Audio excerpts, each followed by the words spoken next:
Hi everyone, so today we're talking about dominance, and more to the point, we're talking about situational dominance. If you've ever read any of my posts or watched my videos before, you've probably heard me talking about how linear hierarchy, trying to achieve status, being the alpha, all that shit doesn't exist and dogs aren't trying to do it. But that's not to say that dominance doesn't exist in dogs, and we call that situational dominance.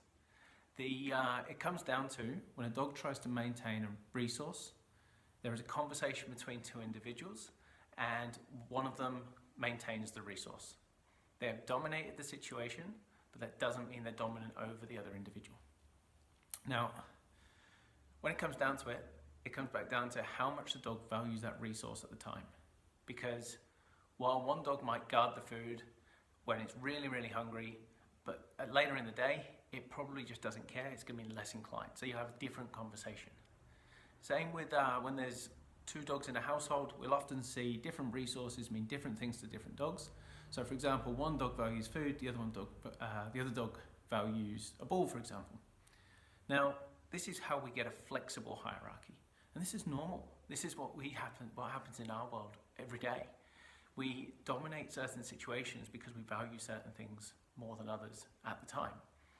The best example I can think of is our televisions. You know, if I'm watching TV and the sport's on, somebody comes in and tries to change channel, I'm probably not going to want to let them. So I'll probably try and maintain that resource. I'll tell them to go away, we'll have a conversation, but ideally, I'd keep that sport on the TV. Change the channel, put MTV on, no sport available that I actually care about. Somebody comes in and asks if they can change the channel, then yeah, I don't care, mate, go for it. That's because all it comes down to is me, how much I value it at the time. I'm not trying to influence their emotions. I'm not trying to dominate or submit or any of that crap. It's much more basic than that. So, dogs do this all the time. So do we. We resource guard all the time. We're constantly going, don't touch that, don't touch that, don't touch that. But apparently our dogs don't get to do that very often because that's our shit. When we're handling resource guarding, this is where we handle it a lot differently to how we used to. For example, what we used to teach people is, while the dog's eating, go over and take its bowl, let them know that you can, and your dog will learn over time that it's okay and you can take the food bowl. Because we used to think that we'd have to try and dominate them. In hindsight, it's pretty bloody stupid, because if somebody consistently comes over and takes my food, I'm going to learn they're a bit of a dickhead and probably go into resource guarding more readily than that individual that walks in and is just like, hey, going, and, you know, approaches my bowl. Now, what we're teaching people these days is, if you do have to go near that food bowl, not that you should because they're eating, why would you bug them? But if you do have to go near that food bowl, go and drop something more valuable in it.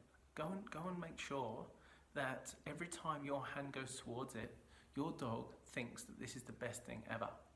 If you've got two dogs in a house and you're giving them resources that is causing tension between them and making it really awkward, or if they're even hiding it from one another, you're actually giving them something that is probably causing more stress than the amount of pleasure they're getting for it. So change the resource. Give them something that they like but is lower value that they're not going to guard.